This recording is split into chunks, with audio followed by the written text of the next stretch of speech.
Et tout d'abord, merci beaucoup Bad Geek Podcast et les ateliers qui nous accueillent ce jour. Merci au public également d'être présent avec nous. C'est une grande première pour nous, une première présentation publique. Je vais tout de suite commencer par un petit warning. Cet épisode va sans doute être le plus difficile de cette session de podcast et nous invitons les plus sensibles à détourner les oreilles car le cas que nous allons traiter va parler de mutilation génitale, de description anatomique de parties génitales et enfin de crimes, en particulier du décès d'une adolescente de 13 ans. Donc beaucoup moins drôle que l'épisode juste d'avant. On est sur un cas vraiment plus lourd et plus difficile. Mais si vous êtes prêts, je vous invite à démarrer avec nous. Le 29 juillet 2016, sur le site de la BBC, nous pouvions lire un article intitulé « L'arrestation du médecin Raslan Fadel, spécialiste des mutilations génitales féminines, a été saluée ». Je lis l'article. Les militants ont salué l'arrestation du premier médecin égyptien condamné pour avoir pratiqué des MGF, mutilations génitales féminines. Raslan Fadel a été condamné en janvier 2015 pour la mort de Souheir El Bataa, une jeune fille de 13 ans qui a subi une procédure illégale. Il a toutefois échappé à l'arrestation et aurait continué à exercer la profession de médecin. Selon l'organisation militante Equality Now, les pressions nationales et internationales auraient contraint Fadel à capituler. L'excision génitale féminine a été interdite en Égypte en 2008, mais le pays affiche toujours l'un des taux les plus élevés de cette pratique dans le monde. Selon les estimations de l'ONU, plus de 90% des filles et femmes âgées de 15 à 59 ans dans le pays ont subi cette intervention dans les dernières années. Souad Abou Daye, consultante pour le Moyen-Orient et l'Afrique du Nord pour Equality Now, a déclaré que l'Égypte devait adopter une politique de tolérance zéro à l'égard des MGF, ce qui implique de prendre des mesures rapides contre les agents de santé qui les pratiquent. À moins que cela ne soit fait, a-t-elle déclaré, les jeunes filles égyptiennes continueront toujours à subir ces violations extrêmes des droits de l'homme. Fadel a été reconnu coupable en janvier 2015 du meurtre d'Al Bataa, originaire d'une petite communauté agricole située à la périphérie de Mansoura, ville du delta du Nil. Il a été condamné à 2 ans de prison pour homicide involontaire ainsi qu'à 3 mois supplémentaires pour avoir pratiqué une mutilation génitale féminine. Cependant, il aurait conclu un accord avec la famille de la jeune fille, ce qui signifie qu'il n'aura plus à purger sa peine pour homicide involontaire et qu'il ne sera passible que d'une peine de 3 mois pour mutilation génitale féminine. Lors du procès, les procureurs ont soutenu qu'Al Bataa avait été forcé de subir une mutilation génitale féminine par son père. Fadel a nié avoir pratiqué l'intervention, affirmant qu'il ne l'avait traité que pour des verrues et que son décès était dû à une réaction allergique à la pénicilline. Lui et le père de Souheir avaient été acquittés en première instance, mais le parquet a fait appel et le verdict avait été cassé en novembre 2015. La clinique de Fadel a reçu l'ordre de fermer pour 1 an. Le père de Souheir, quant à lui, a écopé d'une peine de 3 mois avec sursis. Cependant, Fadel a continué à exercer de manière intermittente après sa condamnation, toujours selon Equality Now, et une autre agence partenaire, le Centre d'assistance juridique aux femmes égyptiennes. Je vous passe le nom en anglais. Suite à ces pressions supplémentaires, son permis d'exercer la médecine a été révoqué en début d'année. L'excision génitale féminine est généralement pratiquée sur les filles âgées de 9 à 13 ans, mais il existe des victimes dès l'âge de 6 ans, selon les militants anti-excision féminine. Bonjour, bonsoir. Vous écoutez Medicine City, le podcast de True Crime médical francophone. Nous explorons ensemble les recoins les plus sombres de la cité médicale humaine. Je suis Falsi Parom.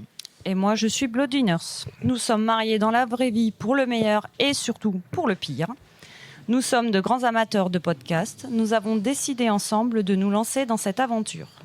Je suis préleveuse de sang professionnelle, fan de transfusion et enquêtrice amateur. Et moi, je suis médecin professionnel et comme Bloody Nurse, également criminologue amateur. Alors, si vous souhaitez nous entendre vous raconter les crimes, les scandales ou encore les affaires les plus sordides de la médecine, vous êtes ici chez vous. Je vais de suite faire une mise en garde pour vous, chers auditeurs du festival et des auditeurs sur Twitch. Compte tenu des sujets abordés, nous ne recommandons pas l'écoute de ce podcast à un public non averti. Nous essayerons de vous prévenir des moments les plus difficiles, mais l'idée n'est pas de faire dans le sensationnalisme. Ou le partage de recettes funestes. Non, ça c'est sûr, c'est pas un blog de cuisine ici. Mais sur ce Bloody Nurse, ne serait-il pas temps d'enfiler nos blouses, nos stétos et nous plonger dans l'univers aussi fascinant que sombre de la santé humaine et de ceux qui la pratiquent ? Allez, falciparum, allons-y. Et je crois qu'il est temps de passer les portes de la ville. T'es prête pour cet épisode ? Oui, on va y aller. Tu parles du contexte un petit peu de l'affaire et... Oui, on va commencer par ça. marche. On va commencer par le contexte un peu de l'Égypte, social, médical et culturel. Donc, pour comprendre la mort de Soher El-Bataa, il faut d'abord comprendre l'Égypte.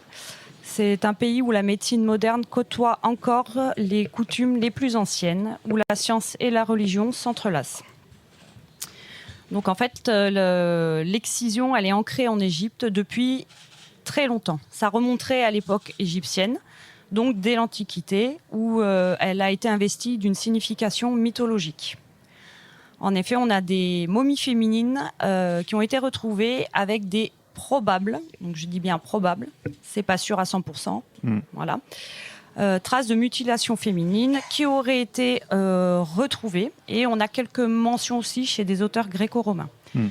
Donc je précise que... C'est à prendre avec des pincettes, effectivement. C'est à prendre avec des pincettes, parce que pas mal d'historiens remettent en question quand même ces traces de mutilation, parce qu'il n'y a rien de... Et c'est surtout que ça peut servir d'alibi à un certain nombre de gens, se disant, vous voyez, ça remonte quand même à l'Égypte pharaonique, donc forcément, c'est une très très vieille tradition qu'il faut respecter. On en reparlera au long de l'épisode. Voilà. On pense à tort aussi qu'elle n'est que du fait religieux. Or, elle est largement reprise au niveau socio-culturel, puisque toute la population a recours à l'excision, que ce soit des musulmans, des catholiques ou encore les coptes. Donc, on a 87% des femmes musulmanes qui sont excisées et 70 à 80% des femmes chrétiennes et des coptes qui le sont aussi. Donc, en fait, c'est presque équivalent. Dans cet épisode, on va essayer de démonter l'idée que c'est une pratique issue de la religion, des recommandations ou de recommandations religieuses. Et vous allez voir que, gardez bien en tête que ça n'est pas une recommandation religieuse dans aucune religion. Et justement, d'ailleurs, Al-Azhar, la principale autorité religieuse sunnite d'Égypte, a publié plusieurs fatwas qui condamnaient la pratique, notamment en 2007 et en 2010, la qualifiant de non islamique, puisqu'on n'a aucune mention dans les textes religieux qu'il faut exciser les jeunes filles. Le patriarcat copte orthodoxe et le Conseil des églises d'Égypte aussi s'y opposent également, considérant qu'il n'y a aucune base biblique. Donc on a les deux grandes religions qui rejettent officiellement l'excision, mais la tradition sociale, elle, par contre, perdure, et notamment dans les zones rurales. Ah, non seulement elle la rejette, mais elle la condamne en plus. Oui, on tout verra à fait. Un peu plus loin. Donc c'est une pratique très ancienne, sans souvenir vraiment précis, mais qui fait partie de la vie courante, qui est donc culturelle. Les raisons évoquées pour l'excision, il y en a 4. La première, c'est évidemment la religieuse, même si c'est pas la première qui est évoquée. Enfin, comme on vous a dit, c'est pas les religieux qui incitent à le faire. Il y a toujours des dérives de toute façon partout. Donc il y a certains religieux qui le veulent que ça soit fait pour l'atténuation et le contrôle du désir chez la femme, qui pour le coup est un pattern commun à beaucoup de religions, de se dire tiens, il ne faut pas que les femmes puissent jouir librement. Et donc oui, c'est un des motifs entre guillemets sous-jacents. On a les raisons culturelles, c'est la tradition, il faut donc le faire. Et au niveau culturel aussi, c'est pour eux le moyen éducatif. C'est un rite de passage de la fillette à une femme. Ça, le côté rite de passage, c'est hyper important. les raisons sociales, donc la pression sociale du reste de la communauté. Si on ne le fait pas, on va se faire juger par tous les autres. Et enfin, la dernière raison qui est une raison financière soignante, on va dire, puisque c'est... purement mercantile. Voilà, c'est ça. En fait, ça ramène de l'argent. Donc, du coup, les soignants disent il faut le faire. Ouais. Il faut le faire et venez me payer pour le faire en plus. Exactement. Le contexte médical, on va vous décrire un peu plus ce que c'est. Donc là, trigger warning pour ceux qui ne veulent pas de détails. Même si on ne décrit pas complètement. Ceux qui sont restés, qui sont en face de nous, ou ceux qui sont sur le Twitch, ont entendu les avertissements. Oui. Mais on va parler, là maintenant, on va entrer un peu plus dans le détail. Donc les MGF ont toujours et sont toujours réalisés par des sages-femmes. Les vieilles sages du village, les matrones, vraiment sans anesthésie, sans hygiène. Alors aujourd'hui un peu moins, mais dans les zones rurales, c'est toujours le cas.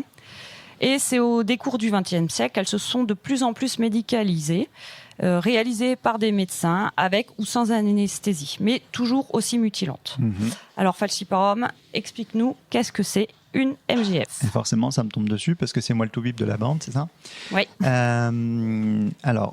Donc oui, effectivement, là, je vais décrire de façon assez précise. Alors, on a choisi, pour l'illustration, on avait la possibilité de choisir des images d'illustration, et comme c'est un peu moins mignon que le guépard des besties avant, on a choisi de ne pas mettre d'illustration.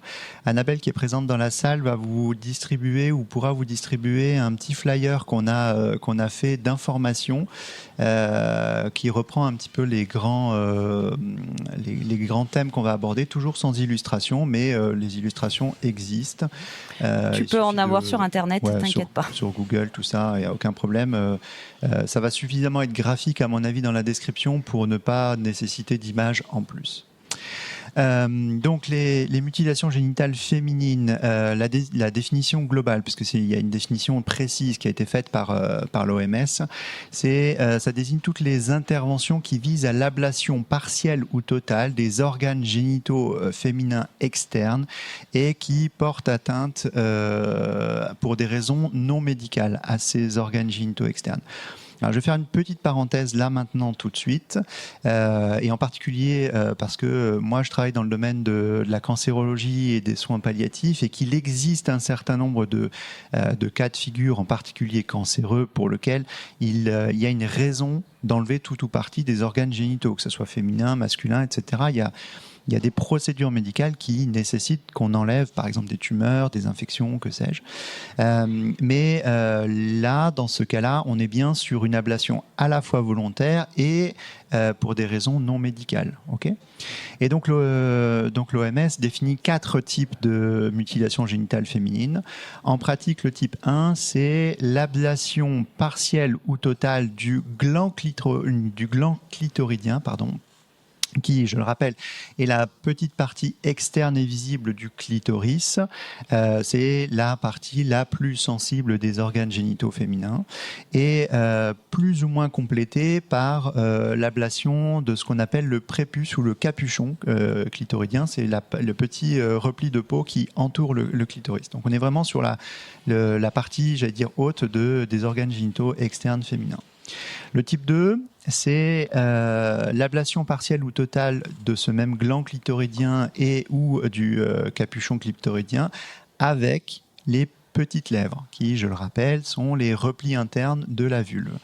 Et ça peut être complété par l'ablation partielle ou totale, ou l'excision, comme on dit, des grandes lèvres, qui sont la partie, les replis externes de la vulve. Le type 3, alors on s'enfonce petit à petit dans l'horreur, hein. Le type 3 s'appelle l'infibulation. Et l'infibulation, c'est le rétrécissement de l'orifice vaginal par recouvrement, en sectionnant et en repositionnant les petites lèvres et ou les grandes lèvres. Parfois, le plus souvent d'ailleurs, c'est par suture, avec ou sans ablation du prépuce clitoridien, du capuchon clitoridien et du gland clitoridien qui va avec. Donc en gros, on referme les organes génitaux externes féminins de façon à ce qu'il n'y ait plus qu'un tout petit orifice pour passer à la fois les urines et le sang des règles. On le referme littéralement. On est sur une abomination. Je pense qu'ils se sont fait l'image. Ouais. Et le type 4, c'est toutes les autres interventions néfastes au niveau des organes génitaux féminins. Donc là, on est dans la barbarie pure, puisque c'est tout ce que vous pouvez imaginer alors, on est très très loin du kink. On est sur des piqûres, sur des incisions, sur des cautérisations avec de la chaleur, etc., ou du froid. C'est toutes les autres possibilités. En Égypte, qui nous concerne aujourd'hui, les types 1 et 2 sont majoritaires. Ce qu'on appelle classiquement excision dans le langage commun, c'est le type 2, donc l'ablation à la fois du clitoris et des petites lèvres. L'infibulation, le type 3, il est beaucoup plus fréquent en Afrique de l'Est, en particulier en Somalie, Soudan et Érythrée. Maintenant, comment se passe typiquement une excision en Égypte ? Car même si la pratique est illégale, elle est courante et relativement encore souvent pratiquée comme un rite de purification, comme on disait. Ça se passe le plus souvent à domicile en milieu rural. Quand on est dans un milieu un peu moins rural, un peu moins reculé, ça se passe parfois dans une clinique privée. L'enfant ou l'adolescente, donc on parle de gens qui ont entre 9 et 14 ans pour la plupart, je rappelle, est amené par ses parents et la procédure est réalisée soit par une daya, c'est ces sages-femmes dont Bloody Nurse nous parlait tout à l'heure, les sages-femmes traditionnelles, et ça se passe avec une lame de rasoir, un couteau, tout objet tranchant utile trouvé sur place, ou un médecin, dans les cas entre guillemets médicalisés, utilisant à ce moment-là un bistouri classique ou ce qu'on appelle un bistouri électrique pour faire une électrocautérisation pour éviter donc les trop grands saignements. L'anesthésie, souvent en zone rurale et périphérique, il n'y a aucune anesthésie, ça se fait à vif. Dans les cliniques, en fonction de ce que les parents sont prêts à payer, parce qu'on est bien entendu, ça va entrer en ligne de compte, l'anesthésie locale est parfois pratiquée. Dans ce cas-là, on utilise un anesthésique classique, comme la lidocaïne. C'est les patchs qu'on met pour les prises de sang en général. Ouais. Voilà. Ou ce qu'on injecte aussi pour arracher une dent, c'est l'anesthésique classique. Avec un risque, puisque c'est fait un petit peu comme ça à l'arrache, de risque majeur de complications, comme il s'est arrivé chez Sohair. Et bien entendu, puisque l'enfant souffre et n'est pas très très volontaire, forcément, il y a plusieurs femmes qui la retiennent, pieds, mains, tout ça, vous imaginez bien. Concrètement, le geste chirurgical, quand c'est fait par un médecin, le praticien doit écarter les lèvres, sectionner le capuchon clitoridien et ou le gland clitoridien, et puis tout ce qu'il a envie de trancher. Et le saignement, puisque c'est un endroit qui saigne énormément quand on est sur ce genre de geste, il est arrêté par la plupart des fois compression avec un tissu qui est pris comme ça. Pas forcément propre. Ouais. Pas forcément propre. Parfois c'est cautérisé. Alors quand c'est fait par un médecin avec un bistouri électrique, c'est la cautérisation électrique. Sinon, c'est cautérisation avec de la chaleur. Et parfois usage de cendres traditionnelles, c'est-à-dire qu'on colmate avec des cendres en fait. Bien entendu, dans la plupart des cas, il n'y a aucune asepsie, donc aucune garantie de maintenir la propreté. Voilà.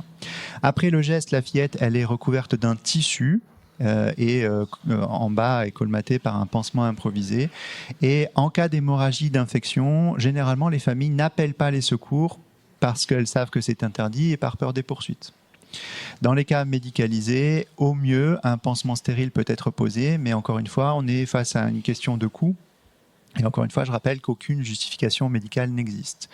Et je rappelle ce que l'OMS nous en dit, les mutilations génitales féminines ne représentent aucun avantage pour la santé et sont préjudiciables à bien des égards aux jeunes filles et aux femmes. Elles consistent à faire l'ablation des tissus génitaux normaux sains ou à léser ces tissus en entravant le fonctionnement naturel de l'orgasme féminin. Orgasme, pardon. Et orgasme Et aussi. orgasme aussi. Oui. Même si toutes les formes de mutilation génitale féminine sont associées à un risque accru de complications médicales, les plus importantes, plus les mutilations sont importantes, plus les risques augmentent.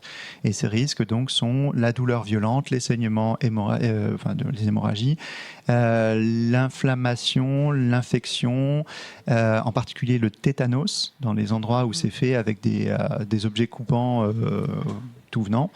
Des problèmes urinaires par la suite, des problèmes de cicatrisation de la blessure, des lésions des tissus urogénitaux et anaux adjacents, des états de choc et parfois des décès. À long terme, il y a des problèmes urinaires très très fréquents, des problèmes de miction, des problèmes d'infection, des problèmes vaginaux avec des pertes, des ulcérations, des infections, des problèmes menstruels bien entendu, avec des difficultés d'écoulement du sang menstruel, des règles douloureuses et un certain nombre de problèmes de cicatrisation, des problèmes sexuels avec des douleurs dans les rapports, une diminution de la libido, du plaisir et un risque majeur de complications lors des accouchements avec des décès des nouveau-nés et ou des femmes par notamment hémorragie. Il y a une indication à une reconstruction, une nécessité d'actes chirurgical ultérieurs pour les femmes qui ont subi des mutilations. Et pour les femmes qui ont subi le type 3, l'infibulation, il est nécessaire de réaliser une désinfibulation, donc qui est une ouverture de la cicatrice vulvaire pour permettre les rapports sexuels et l'accouchement. Et c'est dans certaines coutumes, cette désinfibulation se fait le soir de la nuit de noces par une femme tierce qui réalise juste avant que le mari... Comme une coutume. Comme une coutume. Et bien entendu, se rajoutent à ça tous les problèmes de traumatisme psychologique. Voilà. Bon, vous avez annoncé que l'épisode était de loin le pire que vous allez entendre ce week-end. Ouais. Et c'était probablement la partie la plus trash, on va dire. La plus complexe. Mais on est là pour faire de la pédagogie médicale et c'est important, même si c'est un sujet tabou et difficile, d'entendre ce genre de choses. Maintenant, je te relaisse la main. Oui. Tu vas nous parler un petit peu de notre cas et de la législation en Égypte. Pardon. Oui, donc en fait, on va parler un petit peu de législation, comment ça se passe. Au début, tu as parlé que ça a été interdit en 2008. On n'a pas grand-chose avant quand même, mais... On est 7 ans avant le cas de Sohair. 2008. Tout à fait, ouais. On a, en Égypte, dans les années 20, la Société égyptienne des médecins qui a publié une proclamation soulignant les effets néfastes des mutilations génitales féminines sur la santé et a reçu le soutien du ministère de la Santé, de la presse et des érudits religieux. Alors comme ça, on se dit, waouh, 1920, ça fait quand même un bail, c'est chouette. Alors, quelques années se passent et en 1994... quelques années, un décret autorise la pratique uniquement à l'hôpital, pensant protéger les petites filles de celles qui sont faites au fin fond du garage avec des objets un peu rouillés. Donc cette pratique, qui est obligatoire que à l'hôpital et par des médecins, subit une pression internationale par les organisations type OMS, UNICEF. Et en 1994, on a eu aussi une conférence internationale sur la population et le développement au Caire, qui a fait que le ministère de la Santé a annulé ce décret d'obligation de réaliser la pratique en milieu hospitalier, parce que ça légitimait tout simplement la pratique. Le faire à l'hôpital, ça ne veut pas dire que c'est pas bien en fait. Donc voilà. Donc il y a un nouveau décret ministériel qui est alors réalisé en juillet 1996. Et qui interdit la pratique de la circoncision féminine dans tous les hôpitaux et cliniques, qu'ils soient publics ou privés, sauf en cas de nécessité médicale. Et là, on retombe sur ce que je disais. Il existe des cas où on doit enlever tout ou partie de l'appareil génital externe féminin, ok. Mais là, en l'occurrence, les cas d'excision ne rentrent jamais dans cette ligne de oui, et puis ça interdit la pratique de la circoncision dans les hôpitaux, mais pas à l'extérieur. Ouais. Voilà. En 2007, après le décès de Boudour Ahmad Shaker, alors désolé pour les prononciations, Donc c'est une petite fille de 12 ans. Le ministère de la Santé égyptienne publie officiellement un décret d'interdiction totale de la circoncision féminine. En juin 2008, le Parlement adopte la loi numéro 126/2008, modifiant la loi de l'enfant de 1996 et le code pénal, créant ainsi l'article 242 bis qui criminalise enfin la MGF.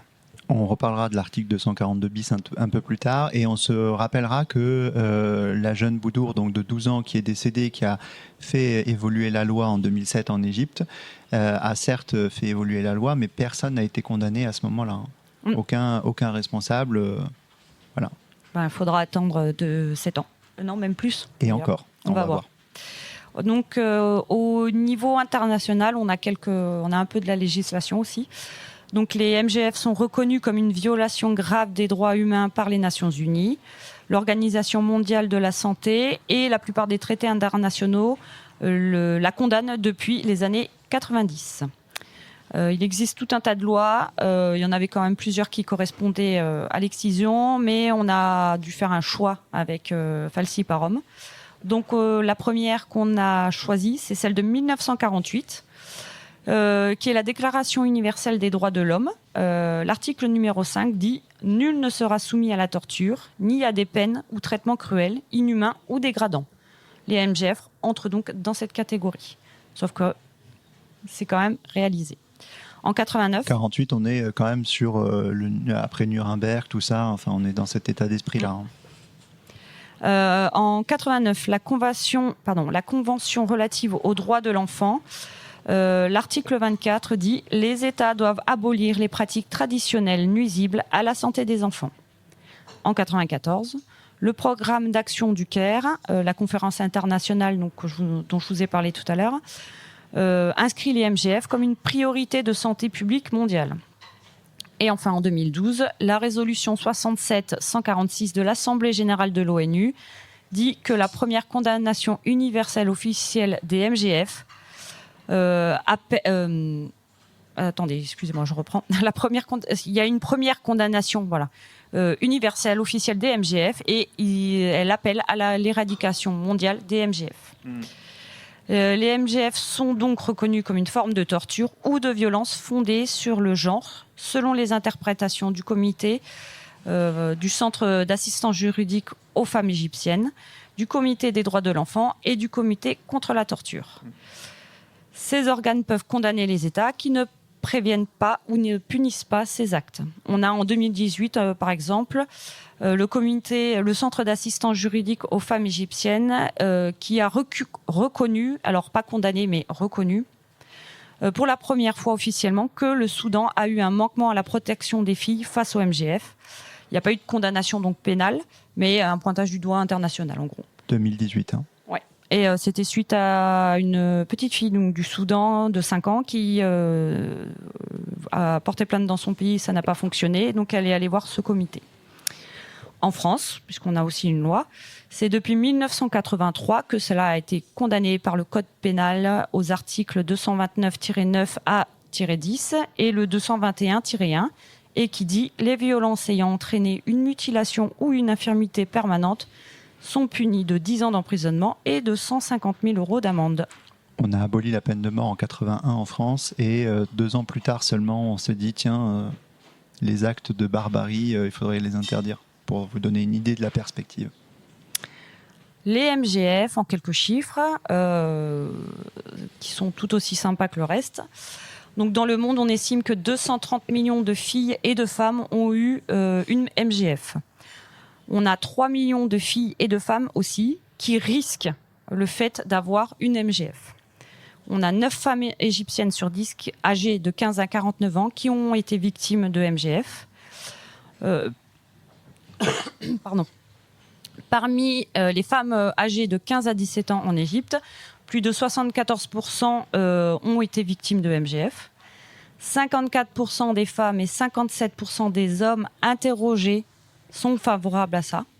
Ce que je trouve assez choquant. Ouais, je vous parle d'aujourd'hui. En Égypte, plus de 70% des excisions sont pratiquées par du personnel médical, toujours aujourd'hui, alors que c'est interdit. Dans le monde, on a 28 pays en Afrique, quelques pays du Moyen-Orient et quelques pays d'Asie qui pratiquent encore lourdement les MGF, quel que soit le type. Ces pratiques, bien que moindres, se retrouvent aussi quand même dans le reste du monde, puisqu'on a par exemple aux USA une estimation d'environ 500 000 femmes qui ont subi ou qui risquent de subir l'excision. Et en France, alors les estimations, on n'a pas de chiffres très précis, et on estime qu'aujourd'hui, il y a entre 125 000 et 140 000 femmes sur le territoire français hexagonal qui ont subi des mutilations génitales féminines. 140 000 actuellement. Voilà. C'est 3 fois la population de la ville de Castres qui nous accueille actuellement. C'est absolument fou. On va parler de l'histoire en elle-même. Donc, nous sommes le 6 juin 2013 dans le village de Dirb Balawan, dans le gouvernorat de Dakalia, au nord du Caire. Un village tranquille, bordé de champs de canne et de poussière. Ce matin-là, le père de Soher, Mohamed Ibrahim Al-Bata, un agriculteur, conduit sa fille chez le docteur Raslan Fadel.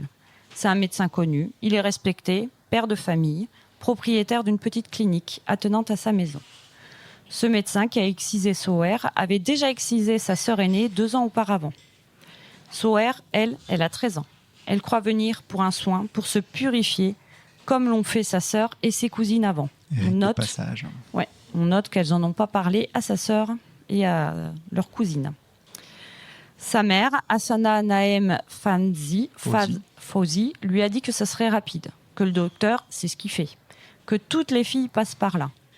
15 minutes après son entrée dans la salle d'opération, après une anesthésie locale, Soher en ressort dans une pièce adjacente.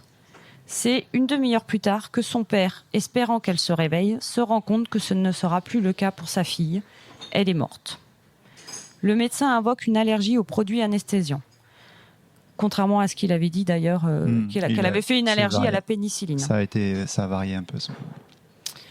Ne croyant pas à cette explication, le père ira déposer une plainte auprès du parquet local de Dakalia. S'ensuivra alors une autopsie du corps de Soher. Selon le rapport médico-légal de juin 2013, cité par Al-Haram Online et repris par Amnesty International quelque temps après, elle aurait subi une excision complète, donc l'ablation du clitoris et partielle des petites lèvres, et que la mort était due à un arrêt cardio-respiratoire lié à l'anesthésie et au stress opératoire, et non donc pas à une allergie isolée de l'anesthésiant. Ça, c'est le genre de réaction qu'on peut avoir. Alors, on peut faire une réaction allergique aux produits anesthésiants notamment, mais parfois, quand il y a un passage de l'anesthésiant dans le système vasculaire, on peut provoquer l'arrêt cardio-respiratoire aussi.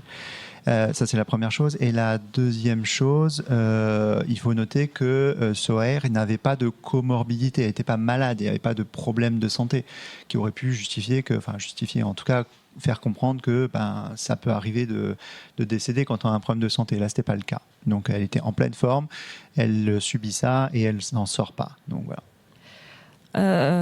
Donc, comme on est en 2013, la loi elle est passée en 2008. Le procureur de Dakalia peut alors poursuivre le médecin et le père aussi pour homicide involontaire, qui est de l'article 238 de la loi de 2008, et pratique d'une mutilation génitale, qui est l'article 242 bis de la loi 128/2008.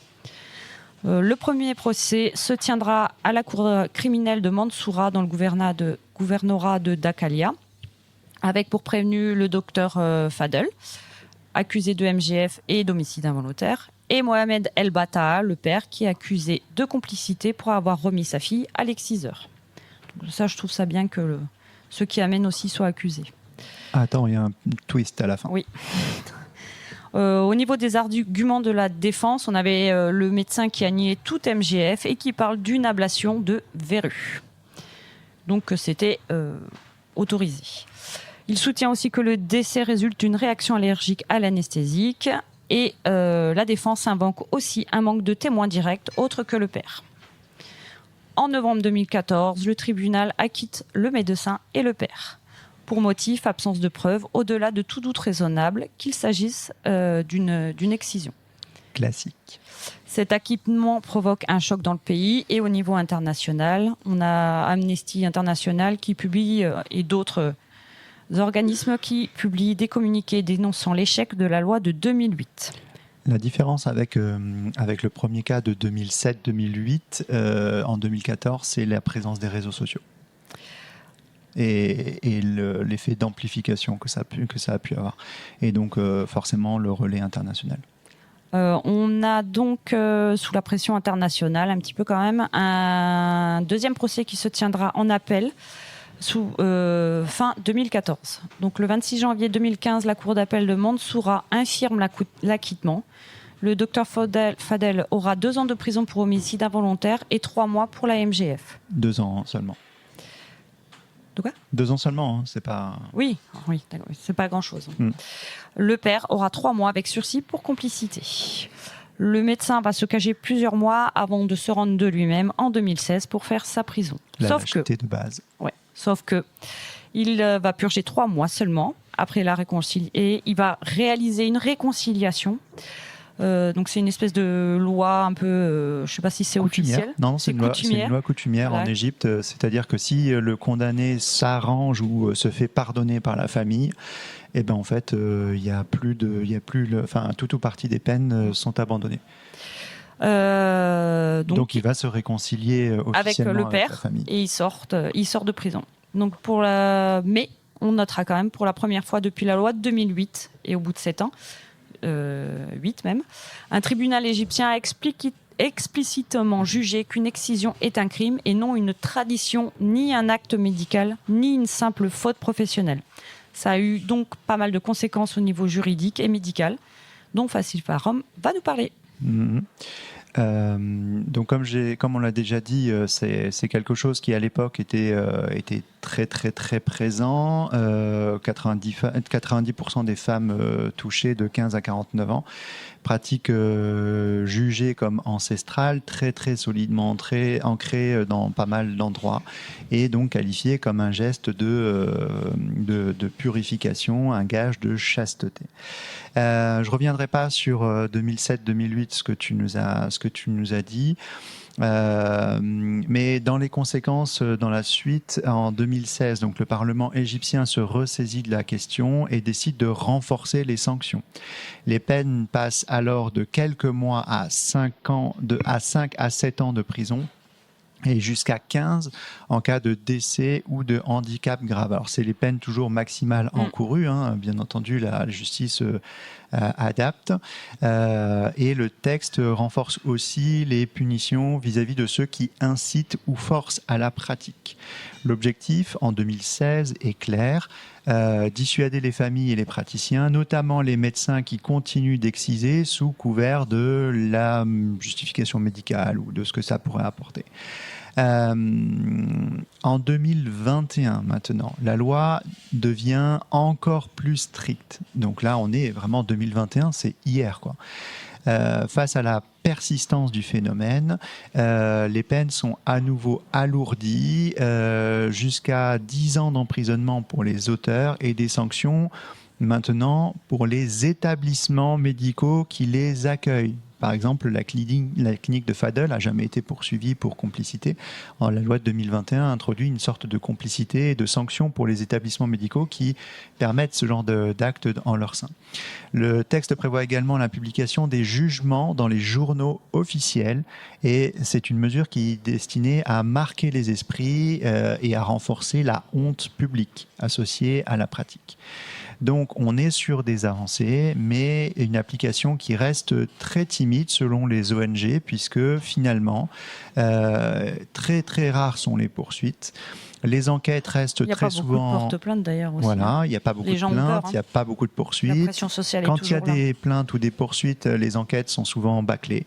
Et certaines dispositions du code pénal égyptien, comme l'article 61 qui exonère la responsabilité en cas de danger immédiat, hein, c'est toujours la zone grise en médecine de se dire tiens, il y avait quand même une indication et quand même des choses à faire, sont invoquées quasi systématiquement en défense pour justifier les actes prétendument médicaux.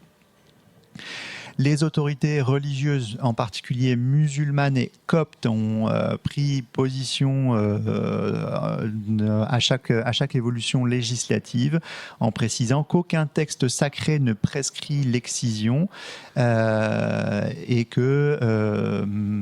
qu'elles actent que la tradition, en particulier transmise de mère en fille, continue d'alimenter la pratique et donc elle le condamne.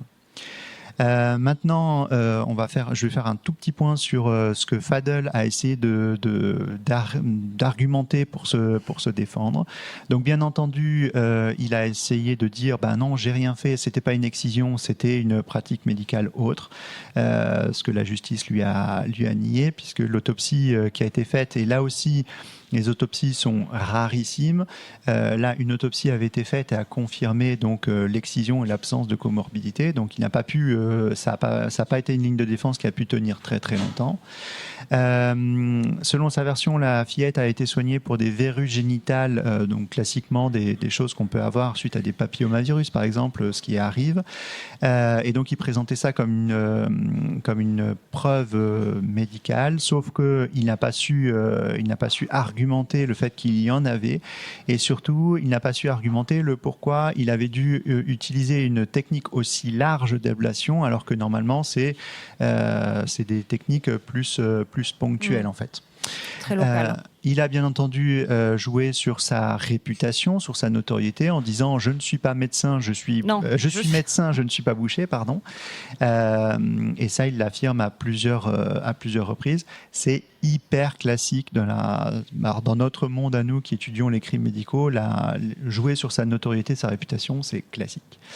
Et donc, ce que le tribunal a finalement estimé, c'est que la mort de Sohaer était directement liée à l'acte chirurgical pratiqué par le docteur Fadl, que même s'ils contestaient le lien entre la mort de la jeune fille et l'intervention, eux ont estimé qu'au contraire, l'acte avait entraîné une hémorragie et que cette hémorragie a été en grande partie la cause de sa mort. Il y a eu un petit doute et une petite discussion sur l'arrêt cardio-respiratoire. Est-ce qu'il était dû à l'hémorragie ou à l'anesthésie? Mais de toute façon, il n'y avait aucune raison que ce jour-là, elle fasse un arrêt cardio-respiratoire.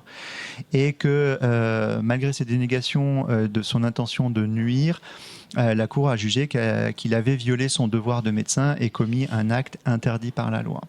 Donc c'est pour ça que les juges ont pu retenir l'homicide involontaire, soulignant que le décès donc résultait d'une faute professionnelle grave. Comme disait Bloody, quelques mois plus tard, le médecin, après une cavale, était brièvement emprisonné et avec un arrangement, alors là c'est des arrangements très patriarcaux, hein, c'est le médecin qui s'arrange avec le père de la fille, le père qui l'avait sollicité pour réaliser l'excision et qui a été lui aussi condamné. Donc ils s'arrangent entre eux pour dire je te pardonne, c'est bon, tu t'es dispensé de peine. Ça s'est passé comme ça. Et donc en fait, la justice rentre pas du tout dans l'histoire. Il a été entre guillemets lavé un petit peu de sa peine grâce au père de la victime qui a fait cet arrangement avec lui. Voilà, c'est donc ce qu'on voulait dire un petit peu sur ce cas-là. On va retrouver ici un pattern qu'on a assez souvent, nous, dans les cas qu'on explore sur Medicine City. Le fait qu'un crime, quand il est commis par un soignant, a fortiori un médecin, il semble toujours moins grave. Vous verrez, il y a énormément de cas où on se dit oui, il y a peut-être quelque chose, il y a peut-être un humanisme derrière ces gestes-là. Et en fait, l'humanisme ici, on le retrouve notamment quand on dit en fait, il faut faire ça par des soignants parce qu'ils vont faire ça plus propre, ils vont faire ça plus parce qu'ils savent ce qu'ils font, etc. Et donc, on pardonnera toujours plus et la zone grise sera toujours plus large quand on aura des soignants qui sont des criminels. C'est pour ça que le dernier épisode qu'on a fait, Nils Sogel, où il a fait plus de 300 morts, qui est un infirmier allemand, a pu pendant 5 ans faire ce qu'il voulait parce que c'est pas possible qu'on fasse ça volontairement. Et ce qui permet d'atteindre des niveaux parfois industriels de mort, en fait, dans les cas que nous traitons. Donc voilà, ce que nous voulions vous dire sur ce sujet très difficile et encore très tabou de l'excision et des mutilations génitales féminines. Je vous avais prévenu que c'était On a bien probablement l'épisode le plus plombant de tout podcast cette année. Mais il est nécessaire d'en parler. Et il est nécessaire de faire un peu de pédagogie là-dessus aussi.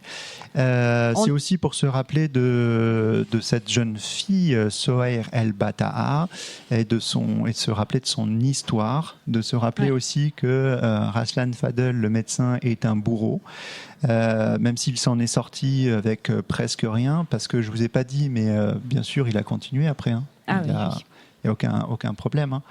Il y a eu une petite suspension d'exercice, mais bon, voilà. Petite. Et donc, pour ceux qui sont intéressés, donc on a fait passer le flyer et on va se quitter bientôt. Il reste combien de temps ? 5 minutes, ouais. Okay, donc 5 minutes, on avait préparé quelques petites recommandations avant, éventuellement s'il y a des questions dans la salle, quelques petites recommandations de podcasts de livres et de true crime, et de podcasts de true crime et de livres. Je vais commencer moi par la recommandation d'un livre que j'ai lu il y a très peu de temps et qu'en fait l'idée de cet épisode est venue en même temps que la lecture de ce livre-là. C'est un livre qui a été écrit par Fatoumata Koïta et Leila Ba, qui s'appelle Cicatrice de l'âme, avec un jeu de mots sur l'âme, sur le titre, l'âme L-A-M-E-S et barré et suivi par L''A accent grave M-E-S. Un livre de témoignages de femmes ayant vécu l'excision. Et vous les trouverez notamment sur Insta. C'est Una West. J'ai mis sur notre publi aujourd'hui. Ça sera plus simple. Una Westafi, je crois, son pseudo sur. Voilà, c'est une femme originaire d'Afrique de l'Ouest. Et puis j'ai 2 recommandations de podcasts.